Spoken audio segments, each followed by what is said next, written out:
What's crack-a-lacking and snapping and popping? Today, checking out a huge one. Tower Wars Dice Tower game. A Dice Tower game by Luca Vince Catabiano, aka the guy from Bored to Death on YouTube channel. Been watching them for years. Yeah, this was kind of a impulse buy. It was very cheap. Pretty much like, I think it was like $40 for this huge of a box. Second to only maybe Kingdom Death Monster in my collection. But I think it's actually taller. Not as wide though. Here goes Marvel United, for example. But yeah, this guy's huge. Yeah, let's check it out. So heard about this one on Bauer's Game Corner, and then I was like, man, what kind of game has dice tower shooters as a thing? No other game, so I just had to go ahead and grab it. But yeah, let's check it out. Yeah, right on the side, real big, Bored to Death.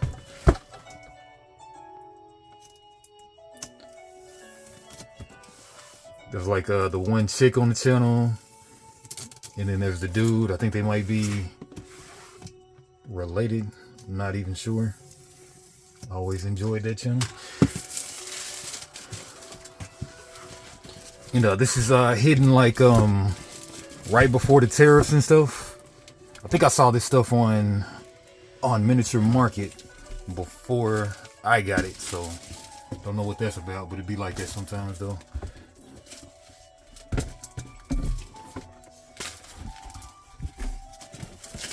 Yeah, Tower Wars.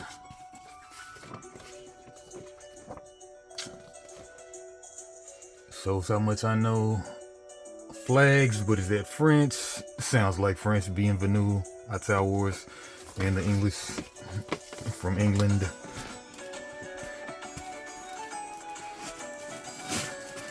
Plastic wrap mats.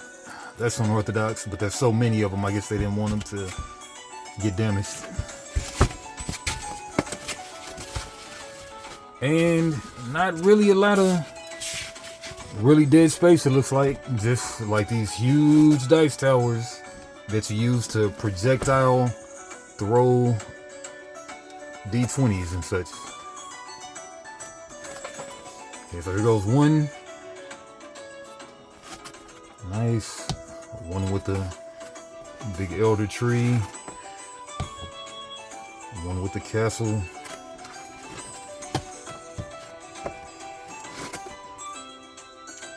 One with a different type of castle.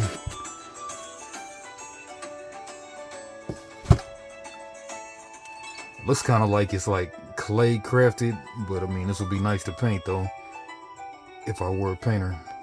With dwarves on the side, maybe Vikings on the side, and ice tower.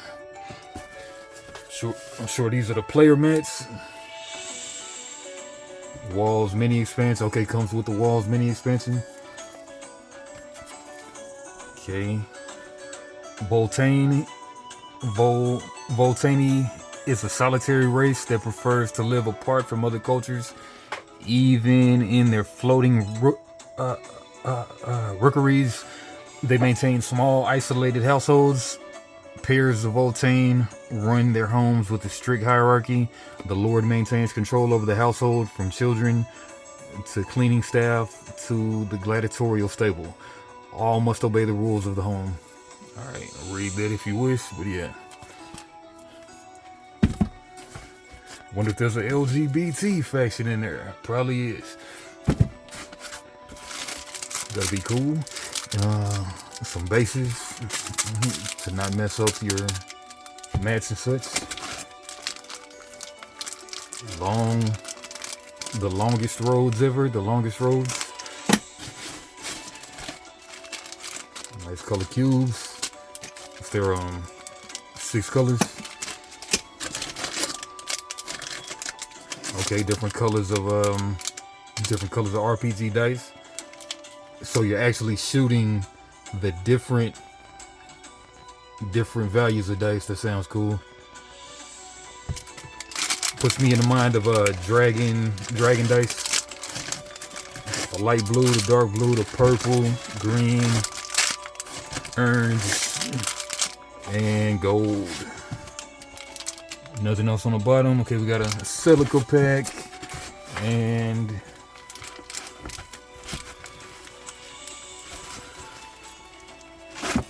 one stack of cards. Not too big a stack. Alright. Yeah, put these back in here. Man, if you break one of these things, I think you're kind of screwed. You got to play with less than the full complement of players. Or, of course, buy another copy. Which they don't seem to be hitting you over the head for this game, so that's good. Alright, yeah, first let's look at the book.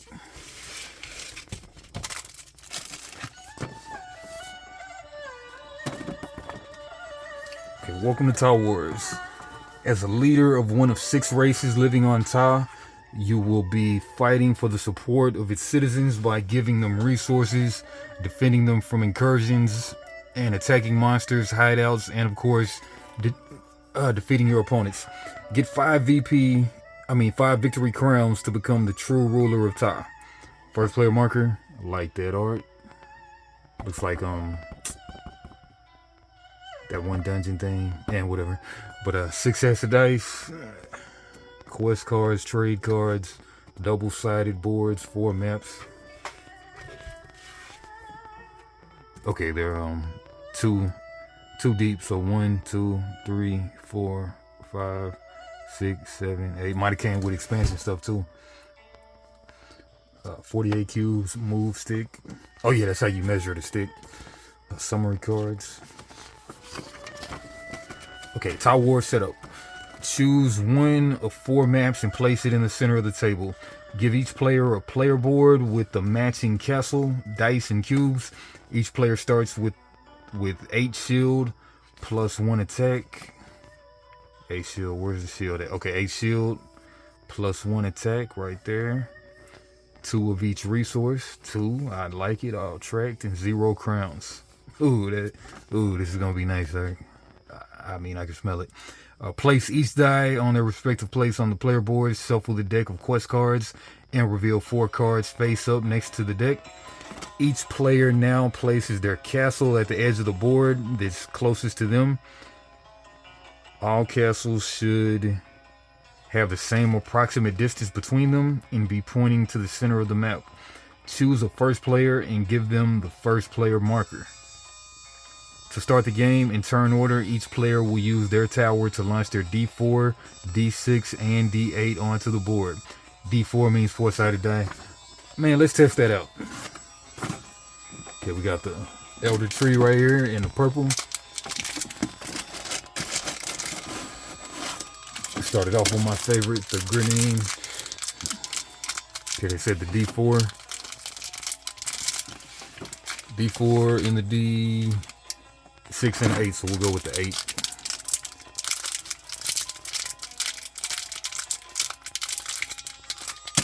Or D8, how do you launch this thing? Alright, so is that how it go? Okay, like it's not a projectile thing, it just falls out, I guess. Alright, cool enough.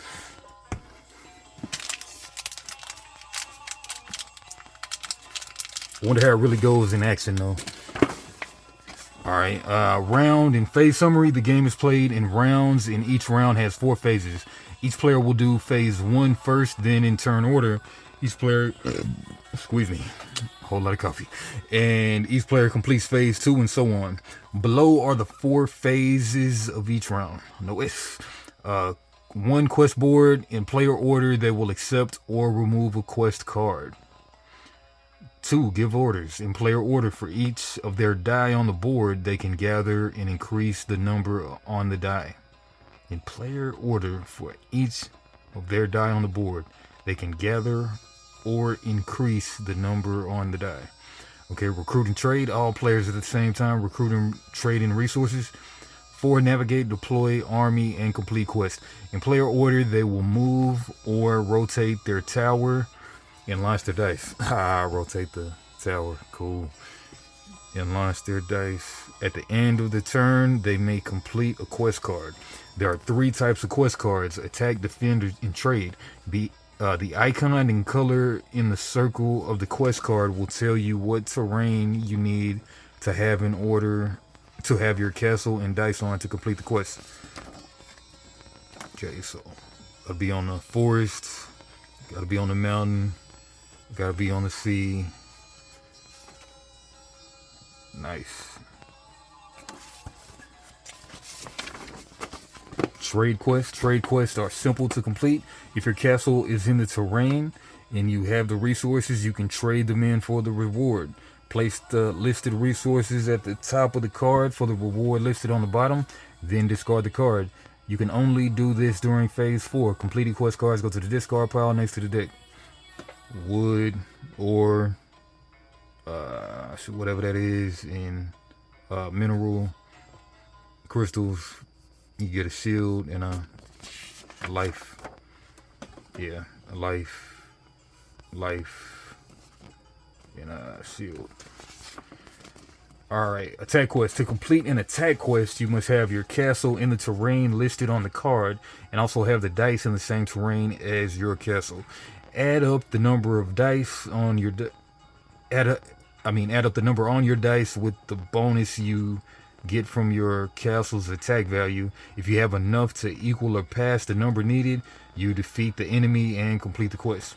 Get the reward listed and discard the card. You only get to do this during phase 4.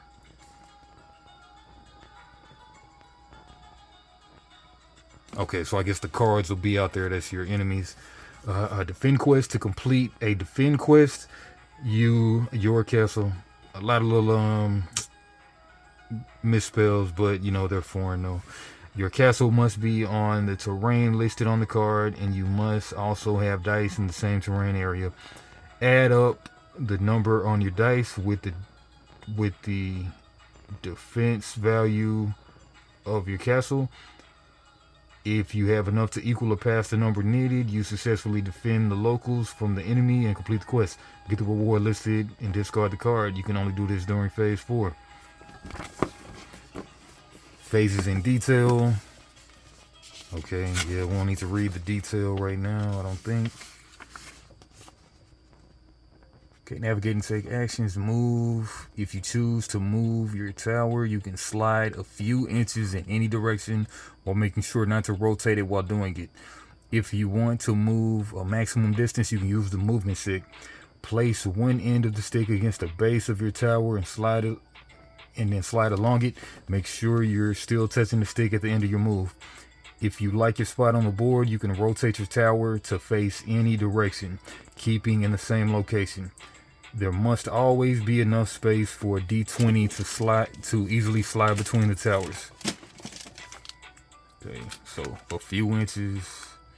That's about what, 4 there. After moving, rotating, or neither, you can deploy your active dice onto the board.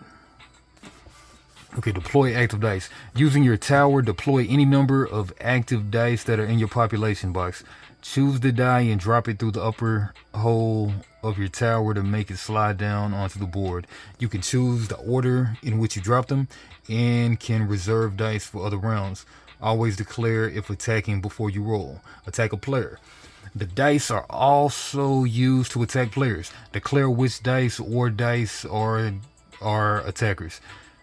Launch the dice using your tower. Add the numbers on each attacking dice that touched another tower to your castle's attack bonus. If the total is equal to or higher than the defending tower's defense value, the attack is successful. You can hit more than one tower with each dice, which counts as a trick shot. Explain later. And successful attack, remove all dice that hit the tower. The defender loses 1 health and the attacker gains 1 crown. Wow. Give orders, gather, stay. Alright, so I take it you'll have a... Okay, so the defense of the tower, I guess, is... I don't know, maybe you'll have a card that goes with it. Maybe every... well, yeah, I mean, you only have one tower per player. So that'll be your... That's your defense stat. It starts out at 8. Okay, but you can grow it. Okay, important. After an attack, successful or not, the attacker will raise their attack value by 1, and the defending player raises their defense value by 1. The dice that launched an attack but did not touch any of the towers stay on the board for gathering later on, with the exception of the D20, which is only an attack die, and is always returned to the player board after an attack. The dice that did not touch the defending towers are returned to the player's board for future purchasing. If you don't declare which dice are attacking, and they do touch another player's board, nothing happens. Tower, nothing happens. Trick shots. You can also attack 2 or more towers in one declared attack. If your opponent's towers are close to each other, you can bounce your attacking dice off one of them to hit the other. If you do, your attack is calculated as normal against each of the opponents, and you win a crown for each successful attack. Your attack value increases by 1. Right, die off the board. If a die goes off the board when deployed from your tower, you return it to your population box at the end of the turn. However, if another player knocks your die off the board, the die goes back onto your player board to be recruited later. Winning the game. When a player reaches 5 crowns, they trigger the final round. If at the end of the round they're still the only player with 5 crowns, they win. If 2 or more players have 5 crowns at the end of the round, sudden death begins. Keep playing until the player gets a 6th crown to instantly end the game and be declared the winner. Nice. Variance team play. 4 or 6 players. First player to obtain 5 crowns wins immediately. You can't acquire the winning crown by trading in resources. Nice. And as we see, you can trade in 3 of each, I believe, or maybe just 3 of any of them. And let's read that to get a crown. Okay. You can also trade in 3 of each resources for 1 crown during this phase. Okay, how you will recruit population dice using your resources and buy a crown if you have 3 of each resources this phase. The box at the top of your player board in your population area. I'm sure the resources are just the cubes.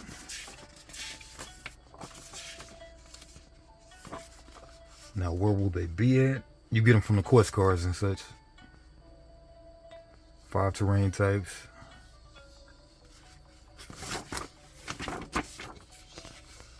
$48 cubes, but it doesn't say that it's the resource. It's got to be the resources.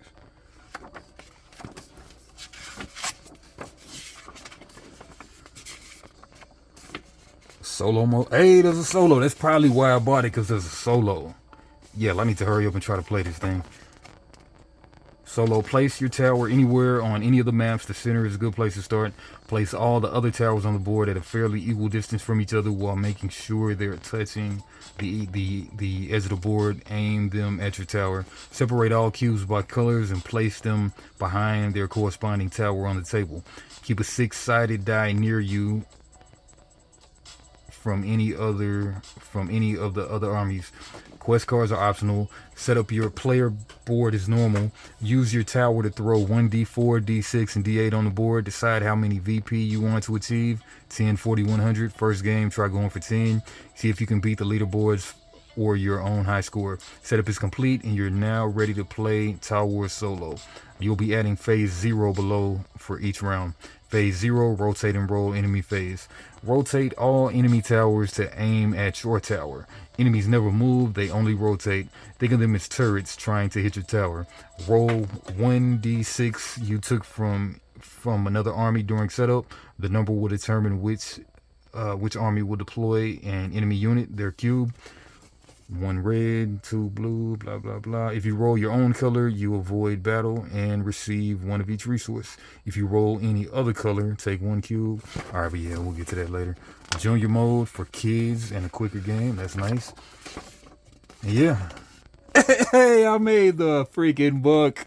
Who is that, boy? Who is that, boy? That's for your games. All right, but who else we got though? Special thanks to these sponsors and backers, the retailers and content creators who have helped us reach our goals. That's the kid, Shay Geeks, JewFaceOurFace.com, Pay Metaway Games, Toys on Fire, Bauer's Game Corner.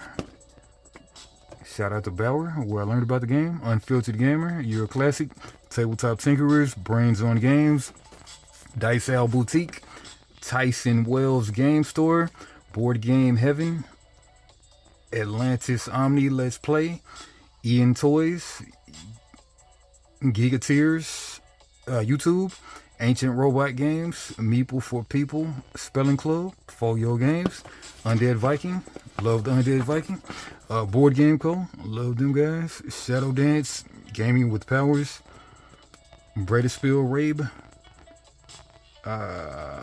no name right there, Rado Runstall, the classic, Little Big Thumbs, and Clue Cafe and Store, AmazingDiceTowers.co.uk. That's the business. Loot Goblin promo card. The Loot Goblin is an optional promo card, so you can choose to remove it from the game. But why would you? Shuffle him into the quest deck, and after revealing the quest cards, when he appears during the game, follow these steps. 1. Reveal a number of quest cards equal to the number of players. Each player will roll their d20 using their tower and add their attack value to the rolled number. 3. Whoever has the highest total chooses one of the revealed cards and discards it, gaining the reward of that card. The player with the second highest will do the same, and so on. In case of a tie between players, the player who has the most defense wins. If they're still tied, the most neonites, then the youngest, I think, then the most stone, and so on. Oh, no, Neonite is the crystals. 4, I was thinking Neon. 4, once all the players have discarded one of the revealed quest cards and gained their reward, the Loot Goblin is removed from the game and play continues as normal. Loot Goblin art by Dean Rankin. Cool stuff, comic book artists like that art. Walls optional mini expansion. During phase 4, a player can build one new wall. The cost is 1 resource of the type they want to place on the map. Spend the required resource and place that wall on the board while ensuring that part of the wall is touching the area your tower is in, regardless of the resource chosen. Example, if your tower is the mountain, you can spend 1 wood to place the wooden wall anywhere as long as it touches that mountain area. Walls can be used to block, ricochet, cause trick shots, or try to keep your dice from going off the board. And when the die hits the wall, it's removed from the board, but not from the game. Important, walls can't be placed on water, on a city, or touching a player's towers. Towers fly over walls, but can't end their movement on top of a wall. Good stuff. Let's crack these open too.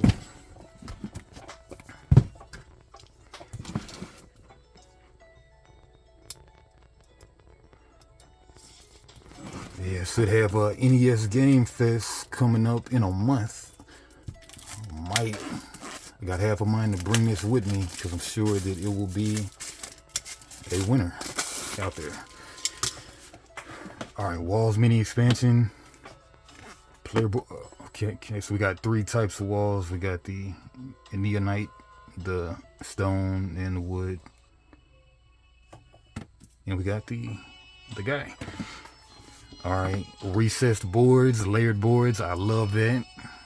What a selling point. Okay, these are the League of Necromancy.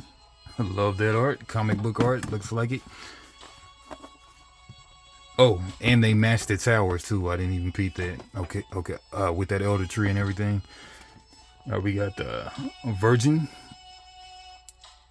That's not what she said. All right.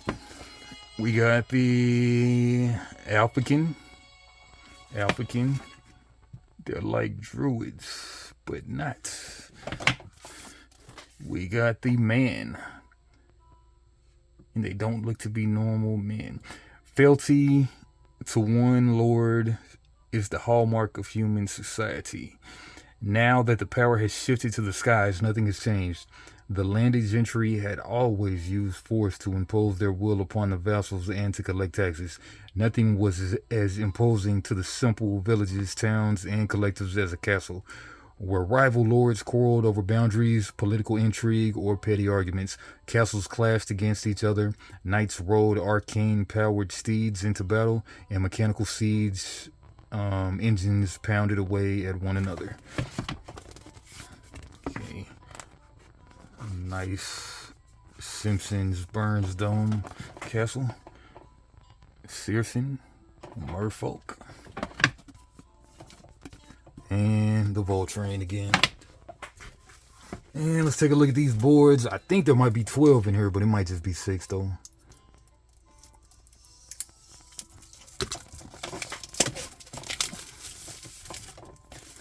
I made the book. I think that might have been the first time I actually made the book. I feel like I'm a little bit of a something out of here. A little bit. A tiny bit of a something out here. Okay, no. Alright, this is all kind of layers, but double-sided boards. Can't hate that. So, yeah. So, it's actually only 2 times 2, I'm thinking. Which, that's 4. Yeah. But, alright, anyway, next video, we'll flip through the cards. Holla at your boy. Live long. And you know what else.